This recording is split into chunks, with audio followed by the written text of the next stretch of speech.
Please stand for the playing of the national anthem.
Vice Pro Tem, will you lead us in the pledge? I pledge allegiance to the flag of the United States of America and to the republic for which it stands, one nation, under God, indivisible, with liberty and justice for all. This evening, Council is pleased to have and appreciative to have Pastor Adumakum, Prince of Peace, Gahanna SDA Church, to pray with us. Pastor, welcome to Council.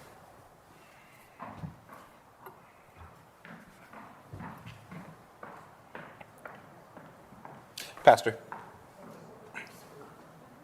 My apologies. Yes, sir. Okay. Let's pray. Divine Lord, we thank you for this wonderful day. We thank you for a chance of prayer. We thank you for blessing this great nation of ours, blessing this great city of ours. We humbly pray that, Lord, you make us the feet for the lame, the eyes for the blind, and the voice for the voiceless. Lord, we commit our leadership here and the entire workforce of this council to your mighty hands. Grant them peace, unity, love, so that they can serve the community with humility, respect, and love. Make us a blessing for humanity, for we trust you. We are beginning with your name of this meeting, and we are going to end with your name.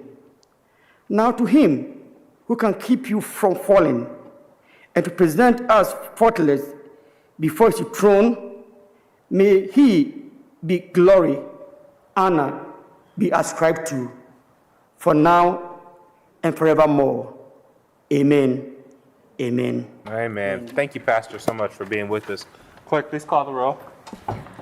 Bangston, Barosa de Padilla, Brown, Dorans, Faber, Remy, President Harden. Any person who takes any actions to obstruct or interfere with the conduct of tonight's meeting may be charged with disturbing a lawful meeting pursuant to Columbus City Code 2317.12. Any person who enters those areas of city council chambers reserved for city officials or invited guests may be charged with criminal trespass pursuant to Columbus City Code 2311.21. Can I get a motion to dispense with the reading of the journal? Clerk, please call the roll. Bangston, Barosa de Padilla, Brown, Dorans, Faber, Remy, President Harden. This week's communications received by the city clerk's office are listed on the agenda and will be published in the bulletin. Are there any other communications we ran to the record? Not at this time. Are there any resolutions by or announcements by council members, starting with Councilmember Bangston? Thank you, Council President Harden. Just one announcement today. We are excited, my office is, to be hosting our first community hours coming up on Saturday, February 26th. We know that we're still in the midst of a pandemic, so these will be virtual, but on that Saturday from 10 a.m. to 12 p.m., if you are interested in joining, please reach out to our office, our legislative assistant, Kevin Jones at keljones@columbus.gov, and also we will be sharing that on social media as well. That's all we have. Thank you, Councilmember. Councilmember Barosa de Padilla. Good evening, Council President. I do have a couple of announcements. First of all, happy Black History Month to the City of Columbus. I encourage everyone to honor this month by supporting Black businesses, supporting and volunteering with anti-racism, equity, and equality organizations, and uplifting Black voices on social media. This weekend, we also shared lots of resources about our warming centers around the city. They will continue to be open throughout the entirety of the month of February. We also shared lots of information about our roadways. I would like to thank our snow warriors that are out there continuing to clear the roadways. This weekend, they were working 12-hour shifts. Yesterday, we were about 30% of our completed in our neighborhoods. We'll continue to head into our neighborhoods throughout the week until we've completed all of our priority 3 neighborhoods. Just a reminder to folks that unfortunately, the neighborhood roads are not going to be as clear as the main roads, but the purpose is for us to improve all of the road conditions all across the city. So please continue to take your time to allow space between your vehicles and to watch your speed, especially in the neighborhoods, because there is ice under the snow. So please watch out. Continue to hope for the sunshine, because that is definitely helping with all of our road conditions. And then lastly, just as a reminder, I'll be hosting community hours in person this Wednesday in the historic Driving Park neighborhood at the Driving Park Library on Livingston Avenue, meeting room 3 from 5:30 to 6:30. So this is an opportunity to come in, meet one-on-one. We will do all of the protocols. Please wear a mask. We'll be socially distanced. If you are uncomfortable coming in person, we will be holding virtual office hours later on in the month, and we'll share more information. For questions or to RSVP, you can call our office at 614-327-1257. Gracias. Thank you, Councilmember. President Pro Tem. I don't have anything other than to thank Councilmember Barroso de Padilla for the great citizen education throughout the weekend. And it's some kind of hazing you're going through that you've had this level of snowstorm in the first 2 months of being public service chair as a brand new council member. So thank you very much. Thank you, President Pro Tem. Councilmember Dorns. Councilmember Favor. Thank you, Council President Harden. Tonight, I just have a few announcements. This year's Black History Month theme is Black Health and Wellness. So today, I would like to honor and share the story of Henrietta Lacks.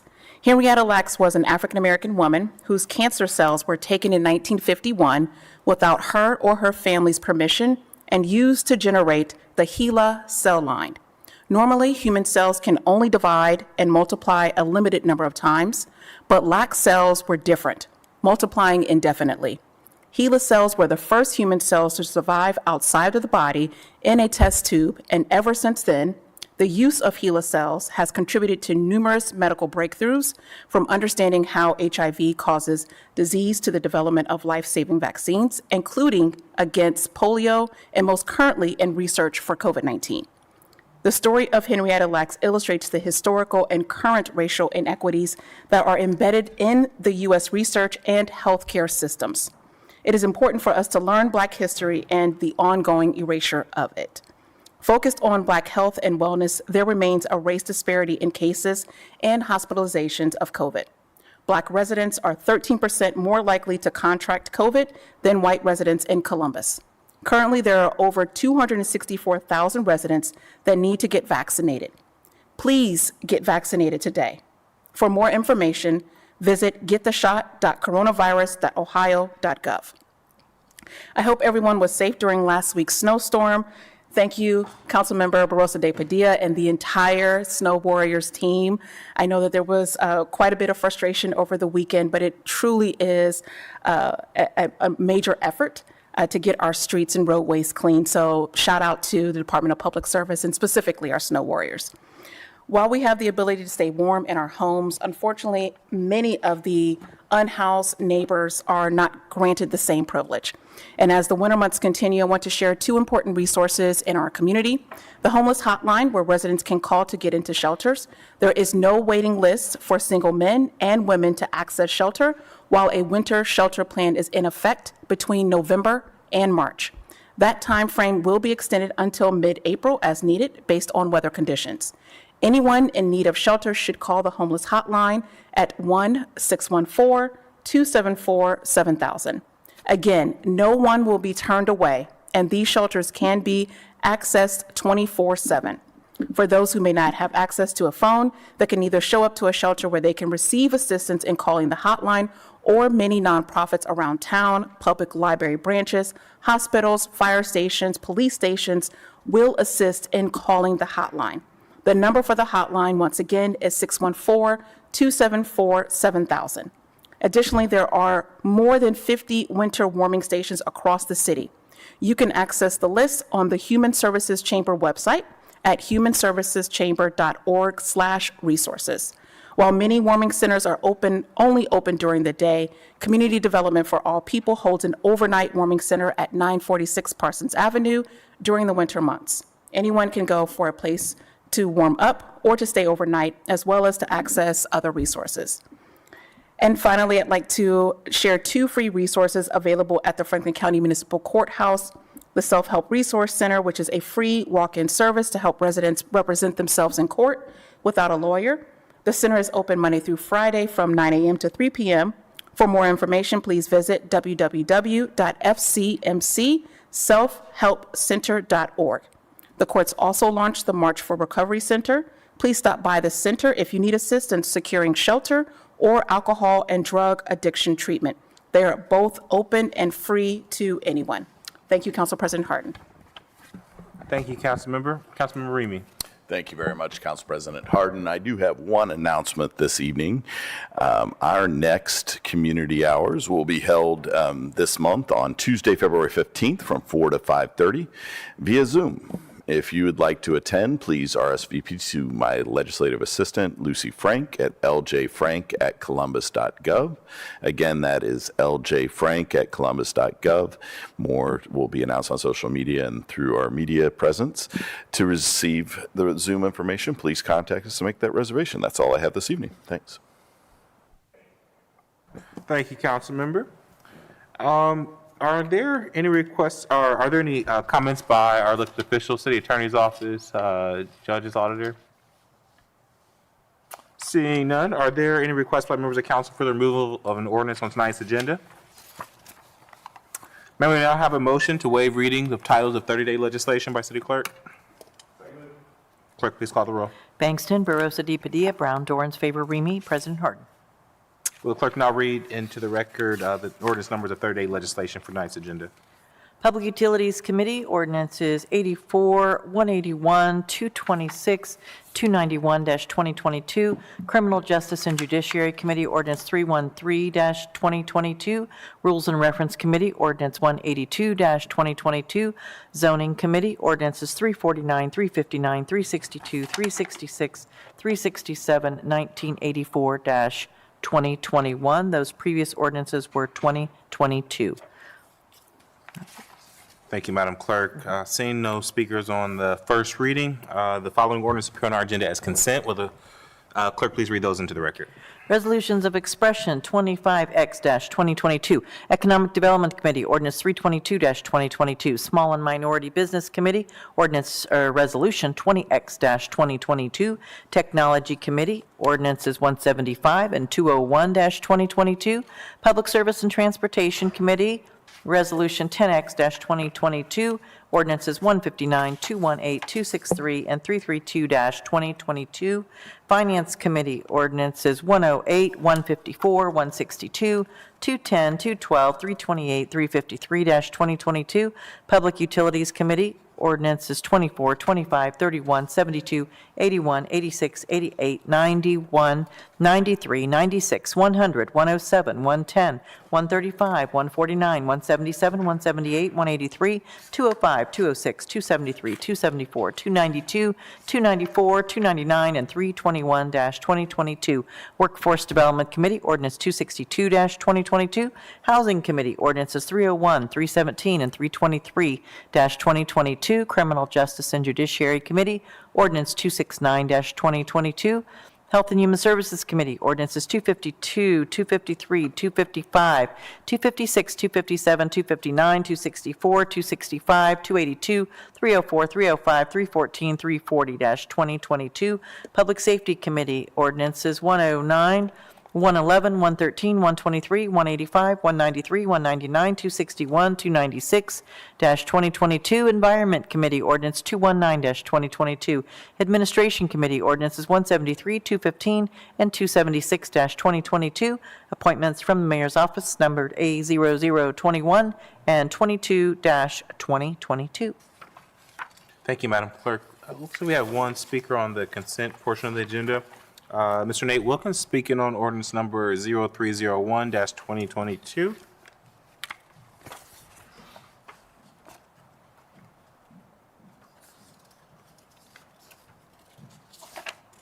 know what committee that is? Housing. 1612 Allerton Avenue, Mr. Lethane George Wilkins. I'm speaking on ordinance CA 45-301, 2022.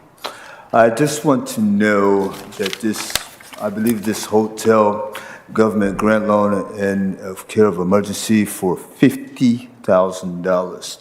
I would just like to see this to be more money, up to $95,077. I would just like to have more clarification. What would this be used for? Is this the first time that this came to the ordinance? And could I get a little background information on this? Thank you for your time. Thank you, Mr. Wilkins, for your feedback. We'll ask someone from the department to give us a readout on this ordinance and report back to us, if that's okay, this council. Are there any other questions or comments on the consent portion of the agenda? Seeing none, may I have a motion for approval? Clerk, please call the roll. Bangston, Barosa de Padilla, Brown, Dorans, favor, Remy. President Harden. Ordinances are passed. We will now proceed with the second reading of 30-day and tabled emergency legislation. The first committee to come before council is the Public Service Committee, chaired by Chair Barosa de Padilla. Councilmember, the floor is yours. Thank you. I have two items on the agenda today. So the first is 01462022 to authorize the city attorney to file complaints in order to immediately appropriate and accept the remaining fee, simple and lesser real estate necessary to timely complete the Aerial Street Rehabilitation, Hudson Street, I-71 to Cleveland Avenue project, to authorize an expenditure of $55,263 from existing ACDI 00140210 and to declare an emergency. So this project is part of the overall One Linden plan. The city's acquisition of the real estate will help to improve or repair certain portions of the public right-of-way of Hudson Street between I-71 and Cleveland Avenue.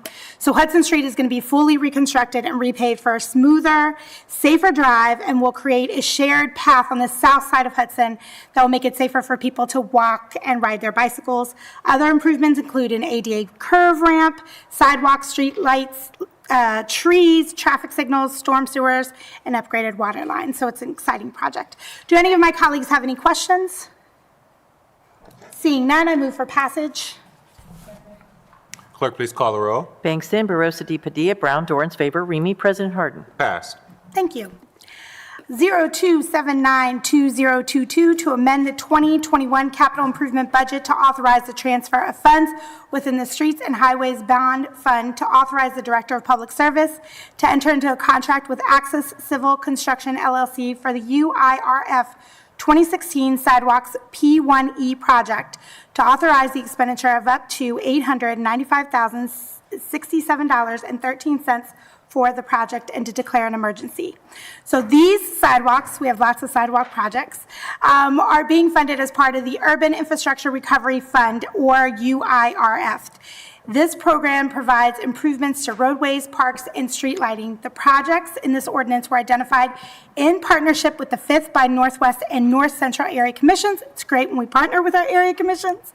This ordinance includes sidewalks installations at 2 locations. A sidewalk will be installed on the north side of 7th Avenue from North Star Avenue to Broadway Avenue in the 5th by Northwest Columbus community. The new sidewalk will connect the Broadway Avenue sidewalk installed in 2019 and provides a better connection to the Grandview Avenue commercial area and access to transit on the 5th Avenue and King Avenue. The other sidewalk will be installed on the south side of Mock Road from Parkwood Avenue to Brittenell Avenue near Mock Park and the Willis Athletic Complex in the North Central Columbus community. Do my colleagues have any questions? Seeing none, I move for passage. Bangston, Barosa de Padilla, Brown, Dorans, favor, Remy. President Harden. Pass. Thank you. That's all for me this evening. Thank you, Madam Chair. Next committee to come before council is the Finance Committee chaired by President Pro Tem. President Pro Tem, floor is yours. Thank you so much, Council President Harden. Tonight in Finance, we are starting off with the operating budget.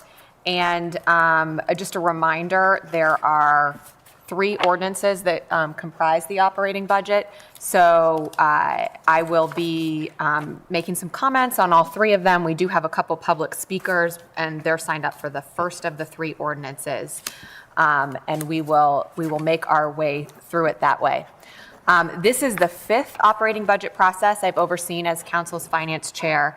And each year I have worked to make Council's review more thorough and deliberative, and to make the budget process more accessible and transparent for our residents. As we work to build upon the process each year, I am so grateful to my colleagues and to Council staff for taking up this vision of transparency and collaboration. I'd particularly like to thank the Legislative Research Office and Matt Erickson, who heads that team, for his incredible hard work, thorough work, detailed work with, I think, each member of this council, not just with myself as budget chair. I'd also like to thank Kelsey Ellingson, my legislative aide, and James Carmine, my former legislative assistant, who has moved on to another opportunity, but was with us through most of the budget process. And then most of all, I'd like to thank our residents. Delivering an operating budget that they deserve is impossible if they don't provide their feedback along the way. I really value the engagement and advocacy of residents, and am striving to make it even easier and more interesting to take part in the year ahead. As I've said previously, our review of the budget is some of the most important work that we do on this council, and that's true no matter the context, but it's particularly true since the advent of the COVID-19 pandemic. So now on to our legislation. Per the city's charter, this council can't amend and adopt a budget in the same meeting. So we voted to amend the legislation last week, and we will vote on the budget ordinances, the 3 of them, in their entirety in a few moments. A reminder that council's amendments were described in detail by each member on this dais during our press conference last Monday, January 31st. Please head to council's YouTube page to check that out if you missed it. But in sum, they represent $11,646,125 in new appropriations or reappropriations. That breaks down to about $9.3 million to the general fund, including adding $1 million to the rainy day fund for the city, $2,190,000 within the public health operating fund, $75,000 within the building and zoning services operating fund, and $18,000 within recreation and parks operating fund.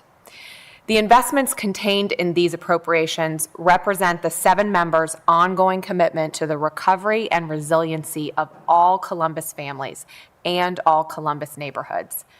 That means housing, workforce development, education, childcare, the environment, equity and inclusion, and more. Again, I'm thankful to each of you for your work on the budget this year. We have a few public speakers signed up after I read the title of the first ordinance, but before we move into that, do any of my colleagues have comments or questions? Fantastic. Moving right in to Ordinance 2741-2022 to make appropriations for the 12 months ending December 31st, 2022 for each of the several object classes for which the City of Columbus has to provide from the monies known to be in the treasury of said City of Columbus in the fund known as the general fund during the said 12 months from the collection of all taxes and from other sources of revenue, the amount of $1,037,363,125, and to declare an emergency. Before I move to take this from the table, I would like to we have two speakers on this ordinance. And first is, where's my speaker sheet? Councilmember Dorans, do you want to introduce our first speaker? I believe the first speaker on the agenda is Mr. Dalen Humphreys. Thank you. I found it just in the nick of time, but I knew it might be special for you to introduce him in the first place. So thank you, Mr. Humphreys. Welcome to council. If you can start with your name, and if you have any affiliation, and then you have 3 minutes. Okay. President Hardin, Chair Brown, members of Columbus City Council. My name is Dalen Humphreys. I'm a senior at KIPP Columbus High School, a resident of City of Columbus. I'm a founder and CEO of Dream Achievers, a social enterprise dedicated to offering support to teens throughout the Columbus area. Dream Achievers focus on getting young people to access the resources they need to successfully navigate the streets of Columbus. Through my organization, I hope to share a positive message with teens. I help them to get access to mental health services, mentors, and safe and healthy after-school activities.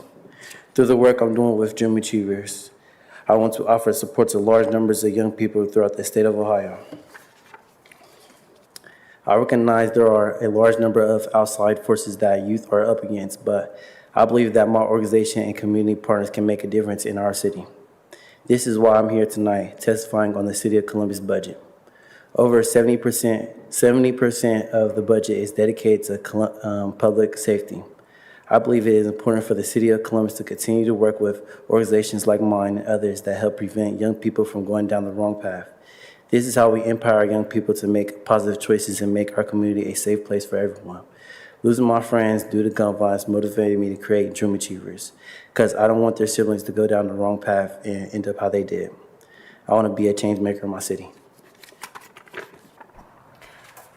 Mr. Humphreys, thank you so much for your testimony, for your work to make our city better. And could you just please share with us, I see that you're wearing a KIPP Columbus shirt, so I do believe you're a student. Could you tell us where you're a student, what year you are? I'm class of 2022, Class a of senior of KIPP Columbus. Well, congratulations, class of 2022. And thank you again for coming to advocate and for using your voice to help inform the process. Yes, ma'am. Yeah. Thank you.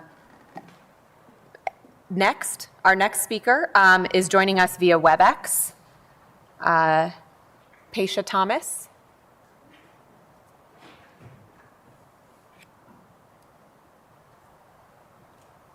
Thank you, Council Pro Tem Brown and Council President Hardin, and to the rest of Columbus City Council.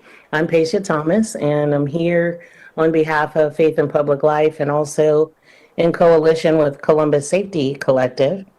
And we appreciate and have eagerly accepted the call to reimagine public safety. In imagining a world where everyone is safe, we have been asking ourselves how we can close the gaps in safety to our most vulnerable people. Safety means a place to sleep indoors at night. It means having all basic needs met, such as housing, access to health and mental health resources, and avoiding death by drug overdose. It also means a world where violent policing is no longer a perceived need in our community and where those who work in public safety are there to protect and to serve, treating all humans with dignity and respect. To that end, as you're considering your financial investments for this budget cycle, we're advocating asking for $10 million to fund health-centered non-police response to crisis. And this design is being led by the Columbus Safety Collective, and we appreciate the support that Council has provided for this work so far.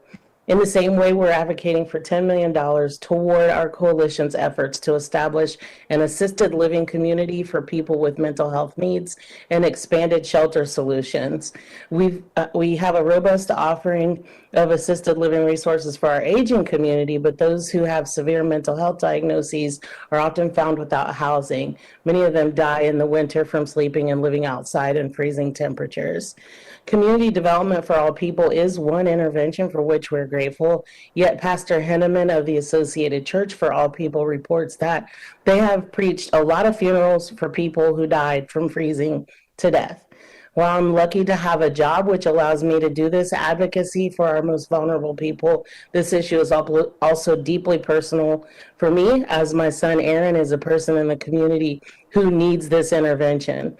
Since I started doing this work, I've encountered countless mothers with the same story, and this only addresses the needs for the people that have advocacy efforts of their family members. So as we continue our faithful efforts to reimagine public safety, we believe that this is a feasible request. $20 million is roughly 1% of the city budget, and it would significantly improve public safety for all of us while reducing the city's problems with violent policing. Thank you so much.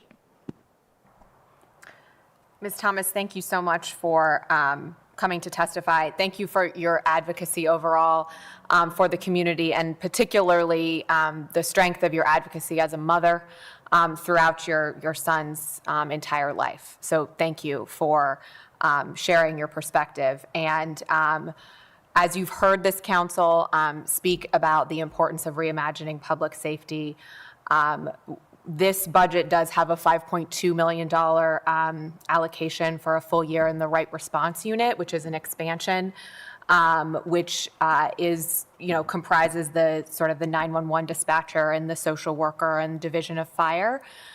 In many ways, for us to get to a point as a city where we are always, frankly, have the right response, it requires this foundational work at the 911 office so that we know how to send that right response. And I appreciate the advocacy to continue to think bigger about how we can support that vision.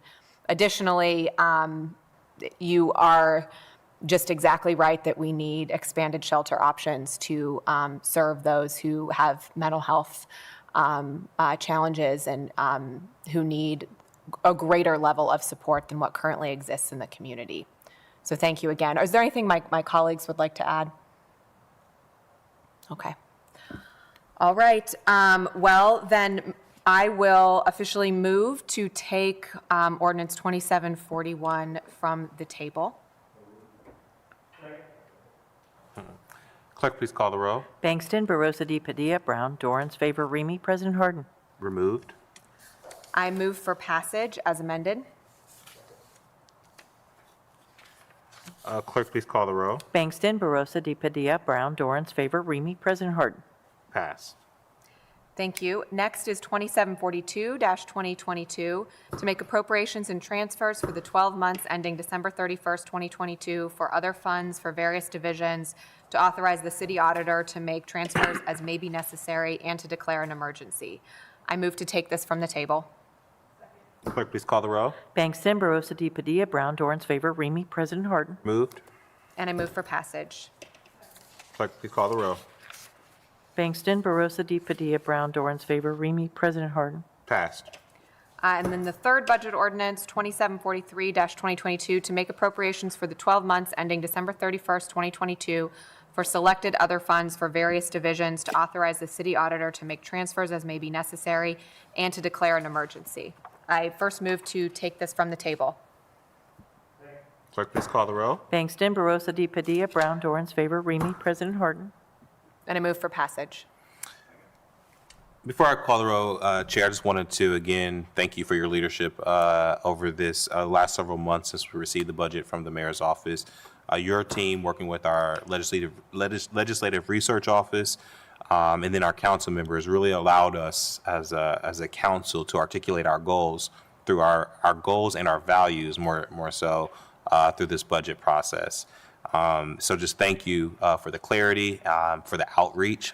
8 or 7, 6, Eight. 8 hearings, Okay. 8 times we were able to engage with the community specific to this budget. It's how it's supposed to be, transparency. Just very grateful. And to the public, I would say this is the beginning of the process, not the end. Now we look forward to working with you as residents, but also you as organizations as we work to build out equitable programs that deliver on these promises of a safer community, rebounding from COVID, and helping us put our values forward. So just wanted to put that out there in terms of appreciation on behalf of my colleagues. Clerk, please call the roll. Bangston, Barosa de Padilla, Brown, Dorans, favor, Remy, President Harden. Pass. Thank you, and thank you to your office, too, Council President, who worked very closely with mine on the budget, and it takes a lot of work over months, and we will be, budgeting again shortly here with the capital budget coming at some point. So, Yes. Moving on to the next item in finance, 0209-2022, to authorize the Finance and Management Director to establish various purchase orders for automotive parts for the Fleet Management Division per the terms and conditions of various previously established universal term contracts, to authorize the expenditure of $5,700,000 from the Fleet Management Operating Fund and to declare an emergency. This ordinance authorizes finance and management to associate all general budget reservations resulting from this ordinance with the appropriate universal term contract for automotive parts, on behalf of the Fleet Management Division in order to repair and service city vehicles. During 2022, the division is budgeted to spend $5.7 million for parts to keep the city's fleet of approximately 6,000 vehicles in operation. Fleet management processes more than 30,000 work orders annually for all city vehicles and equipment and requires purchase orders with more than 400 vendors to help meet this need. Seeing no questions, I move for passage. Clerk, please call the roll. Bangston, Barosa de Padilla, Brown, Dorans, favor, Remy, President Harden. Pass. Ordinance 0224-2022, to authorize the Finance and Management Director to establish various purchase orders for fuel on behalf of the Fleet Management Division per the terms and conditions of previously established universal term contracts, to authorize the expenditure of $2,500,000 from the Fleet Management Operating Fund and to declare an emergency. This legislation authorizes Finance and Management to establish purchase orders for bulk unleaded ethanol, diesel, and biodiesel fuels on behalf of Fleet Management. And these purchase orders will be issued from UTCs previously established by the purchasing office. For 2022, Fleet Management budgeted $8.5 million for these fuels. I move for passage. Clerk, please call the roll. Bangston, Barosa de Padilla, Brown, Dorans, favor, Remy, President Harden. Pass. Next is ordinance 225-2022, to authorize the Finance and Management Director to establish various purchase orders for fuel and fueling services on behalf of Fleet Management per the terms and conditions of various previously established universal term contracts, to authorize the expenditure of $2,100,000 from the Fleet Management Operating Fund and to declare an emergency. This ordinance authorizes the Finance and Management Director to establish purchase orders for vehicle fuel and fueling services in order to maintain city vehicles, and it authorizes $2.1 million from the Fleet Management Operating Fund for this purpose. And again, Fleet Management budgeted $8.5 million for unleaded and diesel fuels and fueling. I move for passage. Clerk, please call the roll. Bangston, Barosa de Padilla, Brown, Dorans, favor, Remy, President Harden. Passed. Ordinance 285-2022, to appropriate and authorize the city auditor to transfer $3,478,825 from the Special Income Tax Fund to the Franklin County Convention Facilities Authority Fund for the purpose of providing secondary funding in the event that the FCCFA cannot meet its debt obligations and to declare an emergency. This legislation authorized the appropriation and transfer of $3,478,825, and this provides partial secondary financial backing in conjunction with Franklin County as stipulated in the city's lease agreement with the FCCFA. This agreement was created to support the CFA's effort to seek additional bond funding for the downtown convention center hotel expansion. The city provides 50% of this backing, while Franklin County is responsible for the other 50%. It's important to note that the actual transfer of these funds would occur only if CFA is unable to meet its debt obligations as outlined in the lease. Since 1990, no such payments have been needed, nor are any anticipated. Any questions? Seeing none, I move for passage. Clerk, please call the row. Bangston, Barosa de Padilla, Brown, Dorans, favor, Remy, President Harden. Passed. Thank you. And finally, in finance, we have 286-2022 to appropriate and expend up to $7,032,950 within the Special Income Tax Fund for reimbursement to the River South Authority to make lease payments, to expend up to $1,844,000 within the Mobility Enterprise Fund to the River South Authority to make lease payments, and to declare an emergency. The River South Authority issued bonds in 2004 and 2005 to purchase and rehab the former downtown Lazarus department store. Refunding bonds were also issued in 2012 and 2014. The city entered into a master lease agreement and supplemental agreements that call for the city to make lease payments to the River South Authority in annual amounts equal to the bond service charges. This legislation also authorizes the expenditure of $1,844,000 from the Mobility Enterprise Fund for lease payments to River South. River South issued bonds in 2016 for the Scioto Peninsula area redevelopment, specifically an underground parking garage and park located at COSI.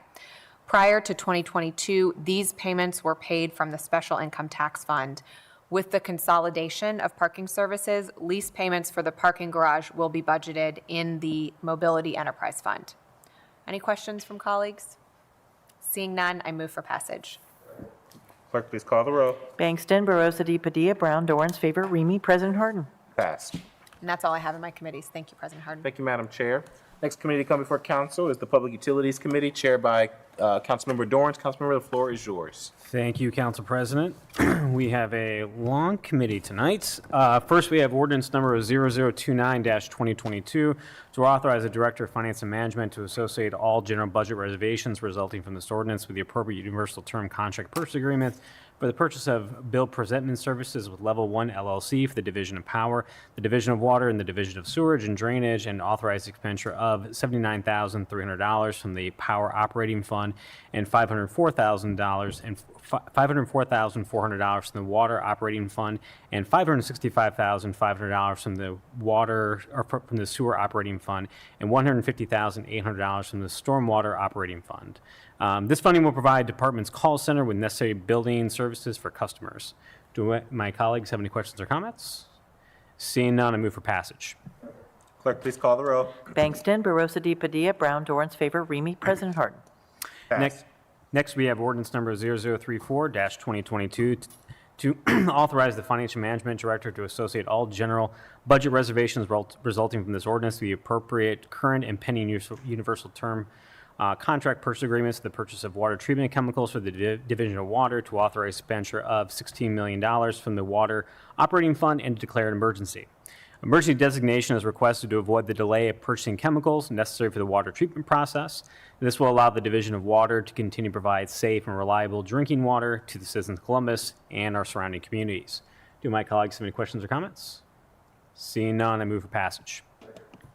Clerk, please call the row. Bangston, Barosa de Padilla, Brown, Dorans, favor, Remy, President Harden. Passed. Next, we have ordinance number 0036-2022 to authorize the Director of Finance and Management to associate all general budget reservations resulting from this ordinance with the appropriate universal term contract purchase agreements for the purchase of Centrex and data services with AT&T for the Division of Water, the Division of Power, the Division of Water, and the Division of Sewerage and Drainage, and to authorize the expenditure of $308,400 from the Electricity Operating Fund, $1,392,000 from the Water Operating Fund, and $191,000 from the Sewer Operating Fund, and to declare an emergency. This ordinance is being submitted as an emergency in order to align budget authority with projected expenditures, to provide for timely payment of bills, to ensure there will not be any disruption to phone services associated. Do my colleagues have any questions or comments?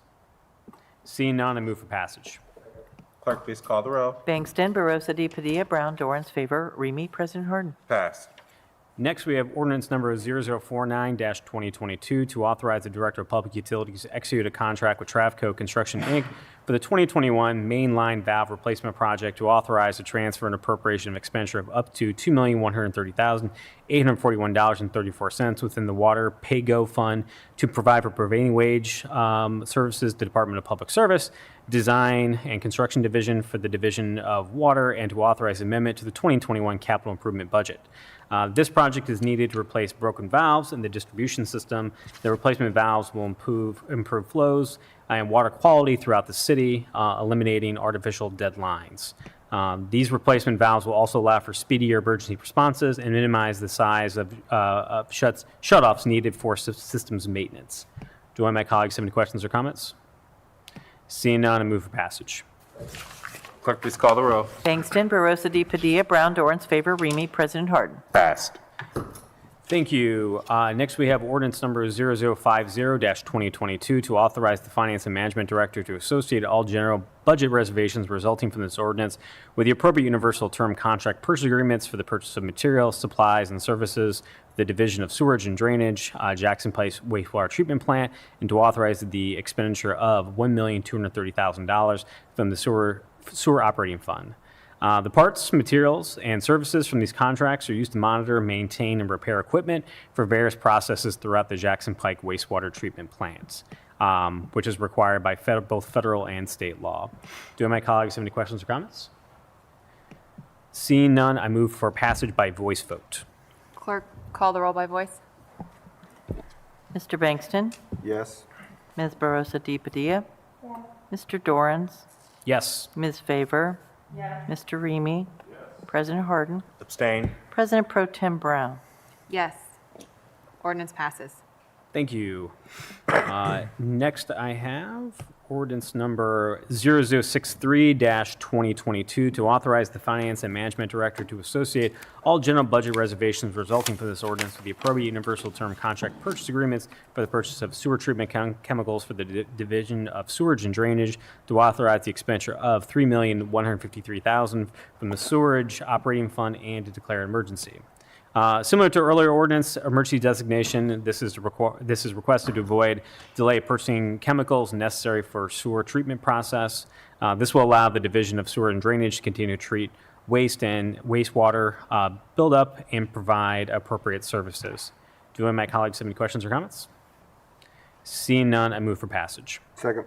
Clerk, please call the row. Bangston, Barosa de Padilla, Brown, Dorans, favor, Remy, President Harden. Passed. Thank you. Next, I have ordinance number 0071-2022 to authorize the Finance and Management Director to associate all general budget reservations resulting from this ordinance with the appropriate universal term contract purchase agreements for the purchase of materials, supplies, services for the Division of Sewers and Drainage, Cellular Wastewater Treatment Plant, to authorize the expenditure of $1,581,000 from the Sewerage Operating Fund. Just like the previous ordinance that funded purchase for Jackson Pike Wastewater Treatment Plant, this ordinance does the exact same, but for our Southerly Wastewater Treatment Plant. Do any of my colleagues have any questions or comments? Seeing none, I move for passage by voice. Mr. Bangston, Yes. Ms. Barosa de Padilla, Mr. Dorans, Yes. Ms. Favor, Mr. Remy, President Harden, Abstain. President Pro Tem Brown.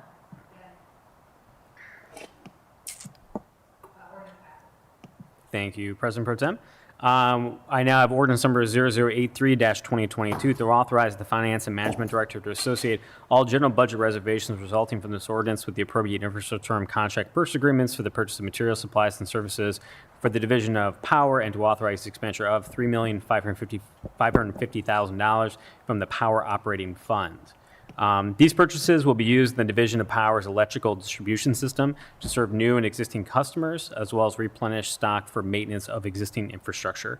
Do any of my colleagues have any questions or comments? Seeing none, I move for passage. Clerk, please call the row. Bangston, Barosa de Padilla, Brown, Dorans, favor, Remy, President Harden. Passed. Thank you. Next, we have ordinance number 0087-2022 to authorize the Finance and Management Director to associate all general budget reservations resulting from this ordinance with the appropriate universal term contract purchase agreements for the purchase of materials, supplies, and services for the Division of Sewerage and Drainage, Sewer Maintenance Operations Center, and to authorize the expenditure of $3,250,000. These contracts are used for lawn mowing services and weed and vegetation management to maintain facility grounds. These contracts are also used for parts, materials, and services to monitor, maintain, and repair equipment at the Sewer Maintenance Operations Center as required by both state and federal law. Do any of my colleagues have any questions or comments? Seeing none, I move for passage. Clerk, please call the row. Bangston, Barosa de Padilla, Brown, Dorans, favor, Remy. President Harden. Passed. Thank you. 1 second. Apologize, I just lost my place. Next, we have ordinance number 0133-2022 to authorize the Director of Public Utilities to renew an existing engineering agreement with DLZ Ohio, Inc. for the Lower Olentangy Tunnel Phase 1 and 2 to appropriate, transfer, and expend up to $1,960,034.50 from the Sanitary Sewer Pay-Go Fund 6116 and to amend the 2021 capital improvement budget for the Division of Sewers and Drainage. The project was identified in the integrated plan and the 2015 Wet Water Management Plan Update Report, which was developed with input of numerous stakeholder groups and submitted to the Ohio EPA, which will mitigate sewer overflows into the Olentangy River. Do any of my colleagues have any questions or comments? Seeing none, I move for passage. Clerk, please call the row. Bangston, Barosa de Padilla, Brown, Dorans, favor, Remy. President Harden. Passed. Thank you. Next, we have ordinance number 0176-2022 to authorize the Director of Public Utilities to enter into a professional engineering services agreement with Arcadis US, Inc. for the Parsons Avenue Water Plan Wellfield Development Project for the Division of Water, to authorize the transfer appropriation of expenditure of up to $1,534,500 within the Water Pay-Go Fund, and to authorize an amendment to the 2021 capital improvement budget. The Parsons Avenue Plant Wellfield Development Project will develop a new wellfield associated raw water line. This will partially offset future anticipated loss of existing wells and well capacity at the Parsons Avenue plant, which services many areas of the city. Do any of my colleagues have any questions or comments? Seeing none, I move for passage. Clerk, please call the row. Bangston, Barosa de Padilla, Brown, Dorans, favor, Remy. President Harden. Passed. Thank you. We now have ordinance number 0303-2022 to authorize the Finance and Management Director to enter into a contract for the option to purchase liquid oxygen with Lidl, Inc., to authorize the expenditure of $1 from the General Budget Reservation, BRP 0001670, to waive the provisions of the competitive bidding and declare an emergency. The Division of Water is the sole user of liquid oxygen as an oxidization agent, which is fun to say, for portable water at 2 water treatment plants. The purchasing office opened informal bids on January 6, 2022. Only 1 bid was received. The vendors submitted their own terms and conditions, which rendered the bid non-responsive. Both the Division of Water and City Attorney have reviewed and agreed to these changes. In addition, although bids as a 3-year contract, the vendor can only offer pricing for 1 year. The Finance and Management Department respectfully requests this legislation be considered as an emergency ordinance to ensure continued supply of this vital product. Do any of my colleagues have any questions or comments? Seeing none, I move for passage. Clerk, please call the row. Bangston, Barosa de Padilla, Brown, Dorans, favor, Remy. President Harden. Passed. Thank you. And with that, that is all I have in the Public Utilities Committee tonight. That wasn't too long.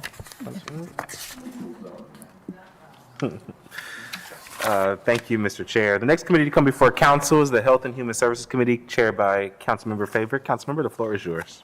Thank you, Council President Harden. Tonight in Health and Human Services Committee, we have ordinance 251-2022 to authorize the Director of Development to enter into a grant agreement with Broad Street Presbyterian Church in amount up to $1 million to provide rental and utility assistance as defined by the U.S. Treasury to the qualifying residents of the local community to ensure housing stability, to authorize the Director of Development to modify terms and conditions of the grant agreement as needed without seeking further City Council approval in order to align with the evolving federal guidance, to authorize payment of expenses starting January 1st, 2021, to authorize the expenditure of up to $1 million from the Emergency Rental Assistance 2 funds, and to declare an emergency.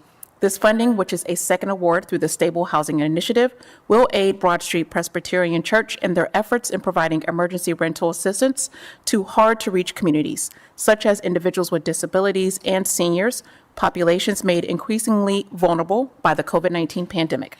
Are there any questions or comments by my colleagues? Seeing none, I move for passage. Clerk, please call the row. Bangston, Barosa de Padilla, Brown, Dorans, favor, Remy. President Harden. Passed.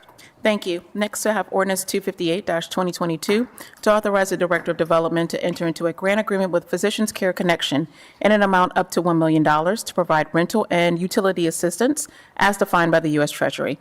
to qualifying residents of the local community to ensure housing stability, to authorize the Director of Development to modify the terms and conditions of the grant agreement as needed without seeking further City Council approval in order to align with the evolving federal guidance, to authorize payment expenses starting January 1st, 2021, to authorize the expenditure of up to $1 million from the Emergency Rental Assistance 2 funds, and to declare an emergency.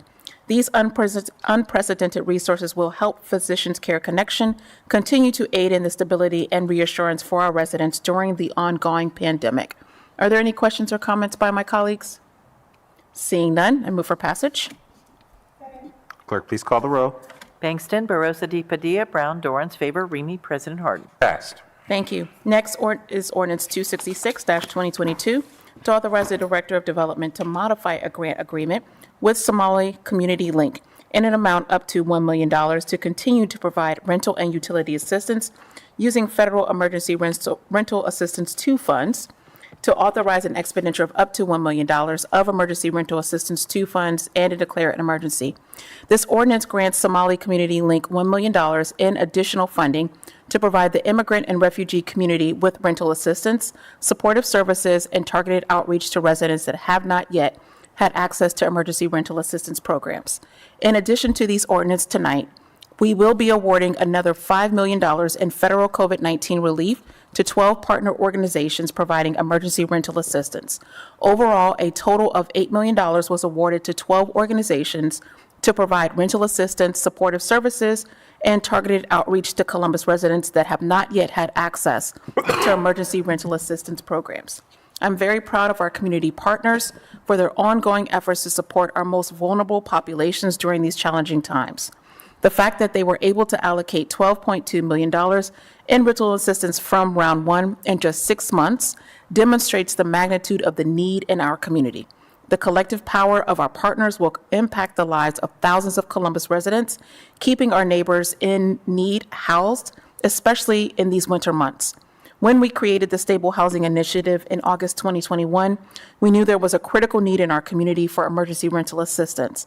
As that need continues, I'm grateful that we are able to award this additional funding to support our partner organizations to reach and protect the most vulnerable among us, and that is why I will continue to advocate for more emergency rental assistance funding. Are there any questions or comments by my colleagues? Seeing none, I move for passage. Bangston, Barosa de Padilla, Brown, Dorans, favor, Remy, President Harden. Thank you. That's all I have in my committees. Next committee to come before council is the Public Safety Committee, chaired by Councilmember Remy. Councilmember, the floor is yours. Thank you very much, Council President Harden. Tonight I have one item in the Safety Committee. This evening, that is Ordinance 121, 2022, to authorize and direct the Finance and Management Director to associate all general budget reservations resulting from this ordinance and the appropriate universal term contract purchase agreements with Life Assist, Inc., Bound Tree Medical, LLC, Zoll Medical Corporation, and Teleflex, LLC for the purchase of EMS pharmaceuticals and miscellaneous medical supplies for the Department of Public Safety, Division of Fire, to authorize the expenditure of $1,750,555 from the general fund and to declare an emergency. The Fire Division needs to purchase pharmaceuticals and miscellaneous medical supplies for use in daily emergency services and emergency medical services operations. The existing universal term contracts were established by the purchasing office for such purposes with Life Assist, Inc., Bound Tree Medical, Zoll Medical Corporation, and Teleflex. EMS medical supplies include but are not limited to bandages, IVs, pharmaceuticals, splints, face masks, gowns, gloves, etc. These supplies are used in the Fire Division's daily emergency medical operations and have elevated demand since the outbreak of COVID-19. Are there any questions or comments from my colleagues this evening? Seeing none, I move for passage. Bangston, Barosa de Padilla, Brown, Dorans, favor, Remy, President Harden. Thank you, Council President Harden. May I please proceed to administration? Thank you very much. My first ordinance in administration is Ordinance 145, 2022, to authorize the Director of the Department of Human Resources to enter into contract with the law firm of Baker & Hostetler, LLP, for the purposes of providing assistance with collective bargaining negotiations and related activities, to authorize the expenditure of $200,000 from the Employee Benefits Fund, to waive the competitive bidding requirements of the Columbus City Code, and to declare an emergency. The Director of Human Resources seeks the authority to utilize the services of the law firm of Baker & Hostetler for collective bargaining negotiations and related activities. Baker & Hostetler has been solicited to provide assistance because of its experience representing the City of Columbus in previous negotiations with all bargaining units. The competitive bid process would not be conducive to ongoing and anticipated negotiations, as this law firm brings a wealth of institutional knowledge and experience in ongoing labor relations issues with the City of Columbus. Therefore, competitive bidding requirements are being waived. Director Brandon, do you have any additional comments you would like to share on this ordinance? Good evening, President Harden, Chairman Ramey. I just want to point out that the contract this year, as you can see, is $200,000, which is $75,000 less than what was budgeted in 2021. And the reduction is made to align the expenditure projections with the anticipated use. There are no negotiations currently scheduled in 2022. However, preparations for 2023 negotiations will begin mid-year. So I thank you for your favorable consideration, and I'm available to answer any questions if you have any. Thank you very much, Director Brandon. Are there any questions or comments from my colleagues this evening? Seeing none, I move for passage. Bangston, Barosa de Padilla, Brown, Dorans, favor, Remy, President Harden. My next ordinance is 180, 2022, to authorize the Director of Human Resources Department to enter into contract with Mount Carmel Health Providers for testing services for the Division of Police and Fire for the provision of health and physical fitness programs, to authorize the expenditure of $1,154,948 from the general fund, and to declare an emergency. This legislation authorizes the Director of Human Resources to enter into contract with Mount Carmel Health Providers for health and physical fitness testing services for the divisions of Police and Fire in the amount of $1,154,948. The Division of Police portion totals $224,000, and the Division of Fire portion totals $930,948. This ordinance represents the first of 3 one-year contract extension approved in the original contract. This contract is from March 1st, 2022 to February 28, 2023. Every year, the contract renewal is subject to available appropriation and funding.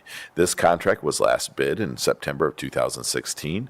The committee unanimously recommended the contract be awarded to Mount Carmel Health Systems. Following an internal reorganization in late 2021, they subsequently changed their name to Mount Carmel Health Providers. The health and physical fitness program is part of the current collective bargaining agreement between City of Columbus and Fraternal Order of Police, Capital City Lodge 9, and the City of Columbus and the International Association of Firefighters, Local 67. The intent of the program is to ensure the overall general health and fitness of police officer and firefighters. Originally, the contract was entered into the Department of Public Safety. In 2014, the Department of Human Resources began managing the contract for both the Division of Police and the Division of Fire. Are there any questions or comments from my colleagues this evening? Seeing none, I move for passage. Bangston, Barosa de Padilla, Brown, Dorans, favor, Remy, President Harden. And my final ordinance of the night is Ordinance 297, 2022, to authorize the Department of Human Resources to contract with Cancer Link, doing business as Cancer Bridge, for cancer advocacy services for the term of March 1st, 2022 through February 28, 2023, to authorize an appropriation of $50,000 from the unappropriated balance of the Employee Benefits Fund, to authorize the expenditure of $50,000 or so much thereof as may be necessary to pay the cost of said contract, to waive the competitive bidding requirements of the Columbus City Codes, and to declare an emergency. The term of this contract is March 1st, 2022 through February 28, 2023. In addition, this ordinance authorizes the appropriation and expenditure of $50,000 from the unappropriated balance of the Employee Benefits Fund. The competitive bid process is waived, as the only change to the current contract is that 2 additional groups, Management Compensation Plan and the Fraternal Order of Police, Ohio Labor Council, are now covered in this program as of March 1st, 2022. Prior to this, the only group receiving this benefit were the IAFF as of March 1st, 2020. All other provisions remain unchanged. An RFP was performed in 2019, and this vendor was chosen to provide the services. It has been determined that it is in the city's best interest to waive bidding to allow this vendor to provide the same services to additional employees and their dependents so that these valuable services can begin as soon as possible. Director Brandon, do you have any additional comments about this particular piece of legislation?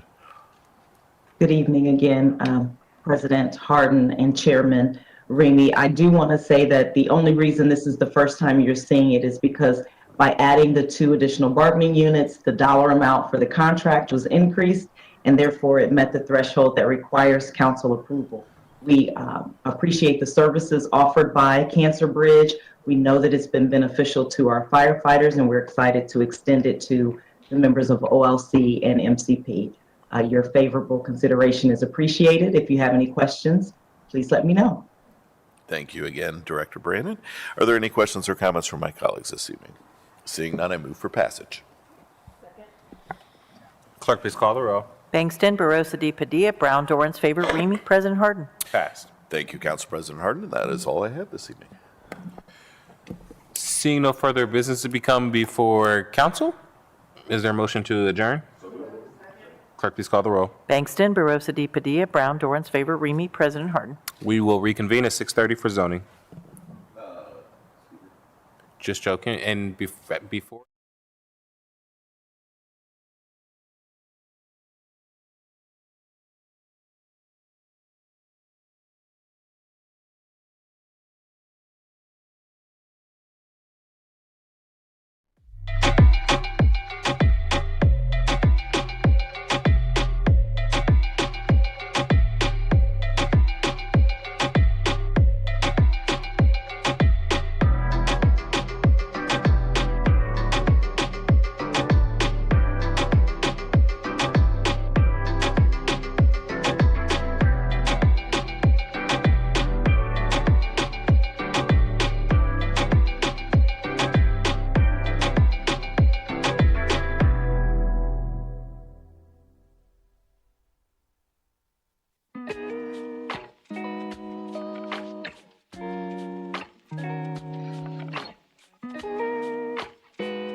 Number 2300034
Regular meeting number 6 will now come to order. Clerk, please call the roll. Bangston, Barosa de Padilla, Brown, Dorans, favor, Remy. President Harden. Can I get a motion to dispense with the reading of the journal? Clerk, please call the roll. Bangston, Barosa de Padilla, Brown, Dorans, favor, Remy. President Harden.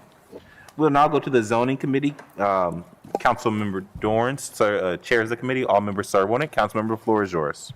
Thank you, Council President. And if my computer cooperates, we will get started here in just a moment.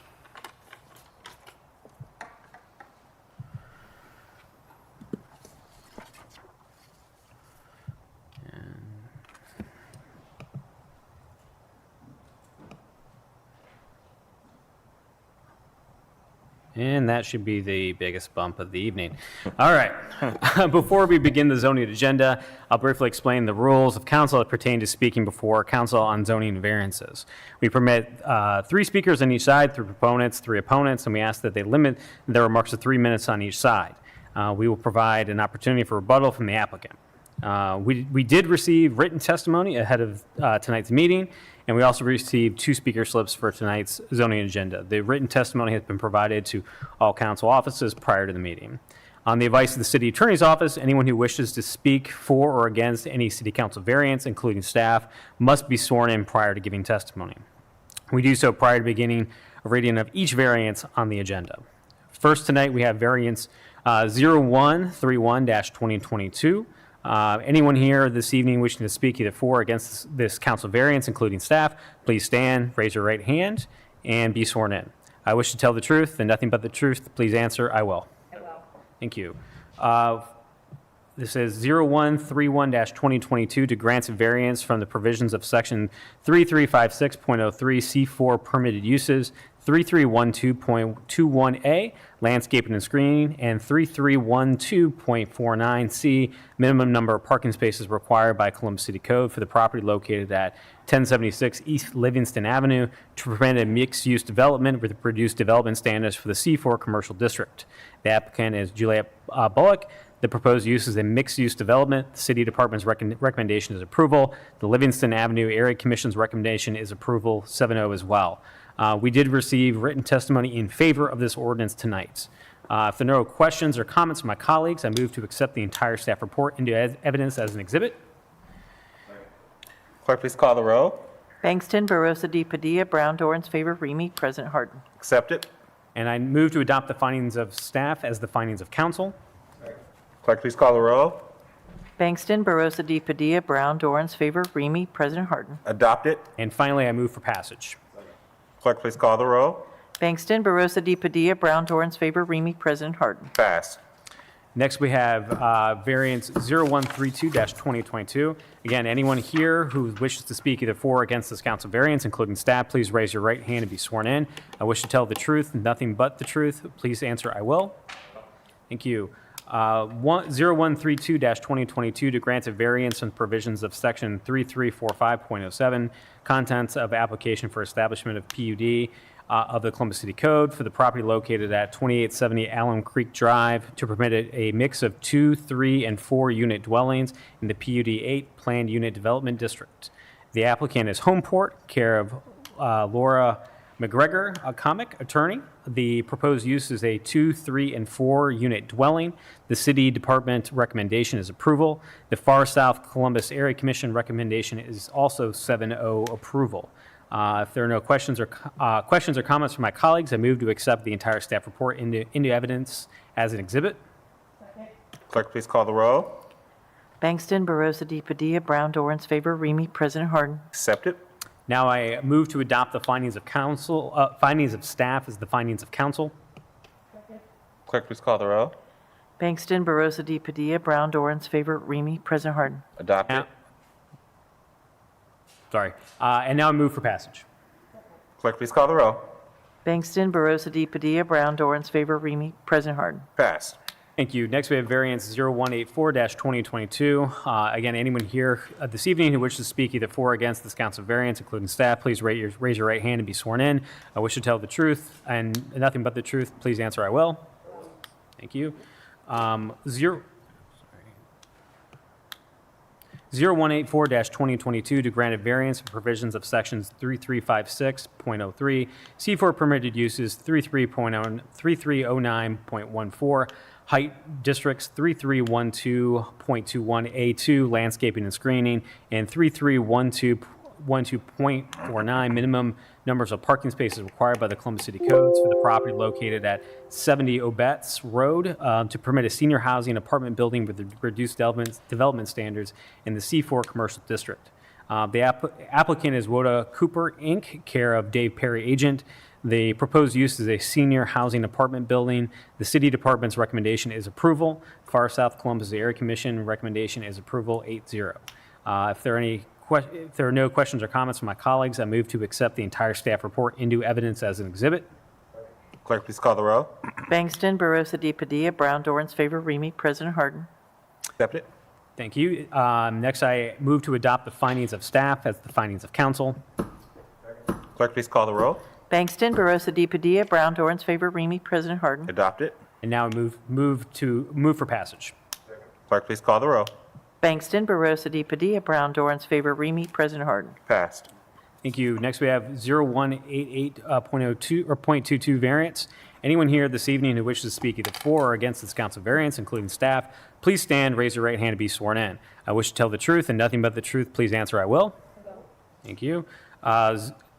0188-2022 to grant a variance provisions of section 3363.01, M manufacturing districts 3370.05, permitted uses 3370.06, standards, and 3370.07, and conditions and limitations of the Columbus City Codes for the property located at 103 Fornoff Road to permit a multi-unit residential development with reduced development standards in the LM Limited Manufacturing District.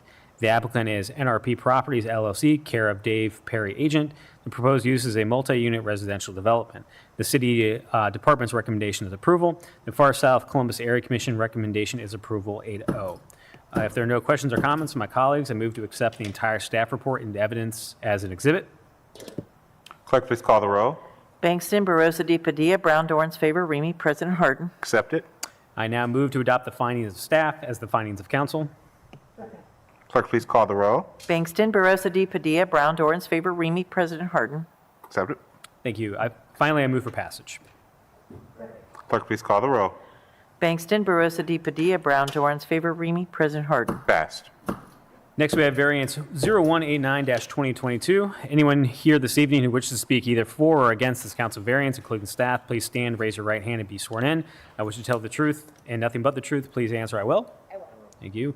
0189-2022 to grant a variance from provisions of sections 3356.03, C4 Commercial District, 3312.09, aisle 3312.21B, landscaping and screening, 3312.25, maneuvering, 3312.27, parking setback, 3312.29, parking spaces, 3312.49, minimum number of parking spaces required, 3321.05B1, vision clearance, and 3356.11, C4 district setback lines to the property located at 145 East Livingston Avenue to permit a one-unit dwelling and a four-unit dwelling with reduced development standards in the C4 commercial district. The applicant is GGS Holdings LLC, care of Justin Biggs. The proposed use is a one-unit dwelling and a four-unit dwelling. The city's department's recommendations is approval. The German Village Commission's recommendation is approval 5-0. If there are no questions or comments from my colleagues, I move to accept the entire staff report into evidence as an exhibit. Clerk, please call the row. Bangston, Barosa de Padilla, Brown, Dorans, favor, Remy, President Harden. Next, I move to adopt the findings of staff as the findings of council. Clerk, please call the row. Bangston, Barosa de Padilla, Brown, Dorans, favor, Remy, President Harden. Adopt it. And finally, I move for passage. Clerk, please call the row. Bangston, Barosa de Padilla, Brown, Dorans, favor, Remy, President Harden. Passed. Anyone here, next we have ordinance numbers, or variance 0190-2022. Again, anyone here this evening who wishes to speak either for or against this council variance, including staff, please stand, raise your right hand, and be sworn in. I wish to tell the truth and nothing but the truth. Please answer, I will. Thank you. 0190-2022 to grant a variance from the provisions of section 3367.01 M2 Manufacturing District of the Columbus City Code to the property located at 3392 Corporate Drive to permit an education facility, the M2 Manufacturing District. The applicant is Educational Solutions Company, care of Jeff Brown, attorney. The proposed use is an educational facility. The department's recommendation is approval. Northland Community Council's recommendation is also approval, 14-0. If there are no questions or comments from my colleagues, I move to accept the entire staff report into evidence as an exhibit. Clerk, please call the row. Bangston, Barosa de Padilla, Brown, Dorans, favor, Remy, President Harden. Accept it. Next, I move to adopt the findings of staff as the findings of council. Clerk, please call the row. Bangston, Barosa de Padilla, Brown, Dorans, favor, Remy, President Harden. Adopt it. Next, I move to amend to emergency. Clerk, please call the row. Bangston, Barosa de Padilla, Brown, Dorans, favor, Remy, President Harden. Amend it. And finally, I move for passage. Clerk, please call the row. Bangston, Barosa de Padilla, Brown, Dorans, favor, Remy, President Harden. Passed. Next, we have variance 0284-2022. Anyone here this evening who wishes to speak either for or against this council variance, including staff, please stand, raise your right hand, and be sworn in. I wish to tell the truth and nothing but the truth. Please answer, I will. I will. Variance 0284-2022 to grant a variance in the provisions of section 3332.38H, private garage, and 3332.38G, private garage of the Columbus City Codes, to the property located at 61 West North Broadway to permit a habitable space within a detached garage with increased height in the R3 residential district. The applicant is Simplified Living Architecture, care of Heidi Boyard. The proposed use is a guest suite with a detached garage. The city's department's recommendation is approval. Clintonville Area Commission recommendation is approval 5-1-1. We do have a speaker who signed up to speak on this ordinance, Ms. Kim Blazano, but I believe Ms. Blazano left. So we will move on. We did receive today a request from the applicant this afternoon to table this ordinance indefinitely. Therefore, if there's no questions or comments from my colleagues, I move to table this variance indefinitely. Clerk, please call the row. Bangston, Barosa de Padilla, Brown, Dorans, favor, Remy, President Harden. Tabled.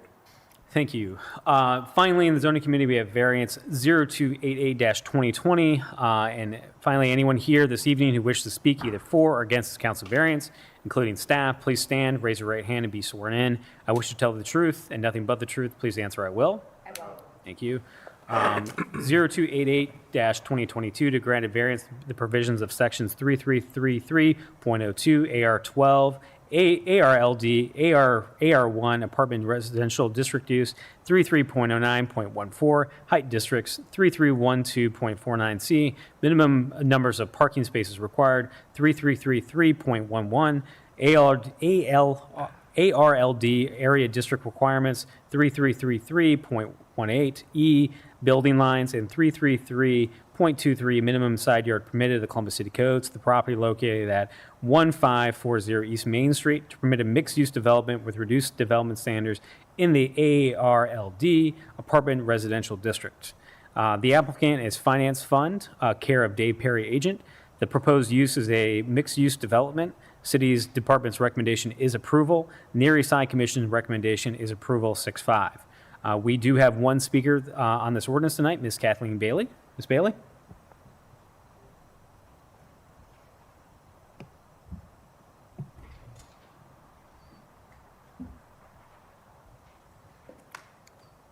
Thank you, Ms. Bailey. The floor is yours. Thank you very much. I think I'm 6 feet away.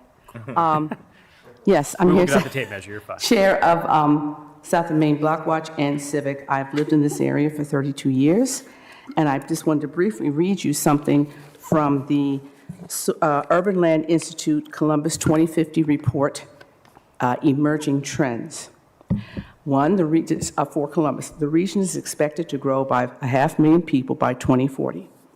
300,000 more housing units are needed. More than 80% of households expected to be one or two person households with no children. It's going to be an aging population. Many will prefer to live in a smaller lot, single-family homes, townhomes, or apartments, condos. Desire for mixed-use, active neighborhoods. Desire for smaller units and lots. Less auto dependency. Desire for more transportation options, such as walking, biking, and transit. Now, if I were a teacher, and this was a project that they did, I'd have to give them an A+, because this project hits every last one of those bullet points. It's attractive, it's on a main street, which happens to be named Main Street, and also it is right in front of, well, it's right there on the bus line. This is really important for us because, again, because of the, as we said, the prediction of the number of people moving in, that we're going to try to push people to start using public transportation. I worked with CODA for a while, and I know one thing, they constantly monitor their ridership. So as soon as they see people moving in and taking the bus, they will beef up with the process for that area. But I want to say one other thing very quickly about Main Street. One of the things I have to hear from my good neighbors from Bexley is, well, I'm not going down a part of Main Street. If it's part of Columbus, I'm not going down that street. I think that's a shame for a national road in the city of Columbus to be talked about like that. And we have as much pride on that street as anybody else. However, we need your help. As you remember, Mr. Walter Cates got a lot of things put on there, bricks, lights, et cetera, but they haven't been maintained for almost 25 years. So we have this project coming, and we have another very good project coming with Mr. Gallus at the corner of Main and Wilson. So we're seeing the turnaround. But we're going to need your help to make this a complete project so that it's nice and pretty. I walk down it all the time, and right now it's just me and my two dogs and a couple of people waiting for the bus. And with these projects coming, we want a commercial strip to be busy. We want to see people walking up and down. We want to see families, baby carriages, skating, all that kind of thing. So we are going to look for you in the well, not the very long term, but to help us bring that street back to life. So again, I think this is a very good project, and I thank you for your time. Thank you, Ms. Bailey. Appreciate you being here tonight. If there are no questions or comments from my colleagues, I move to accept the entire staff report into evidence as an exhibit. Clerk, please call the row. Bangston, Barosa de Padilla, Brown, Dorans, favor, Remy. President Harden. Accepted. I now move to adopt the findings of staff as the findings of council. Clerk, please call the row. Bangston, Barosa de Padilla, Brown, Dorans, favor, Remy. President Harden. Adopted. And finally, I move for passage. Clerk, please call the row. Bangston, Barosa de Padilla, Brown, Dorans, favor, Remy. President Harden. Passed. Thank you. Council President, that is all we have in this evening's zoning agenda. Thank you, Mr. Chair. Seeing no further business come before zoning, is there a motion to adjourn? Clerk, please call the row. Bangston, Barosa de Padilla, Brown, Dorans, favor, Remy. President Harden. Have a good evening, everyone. 7 and 7.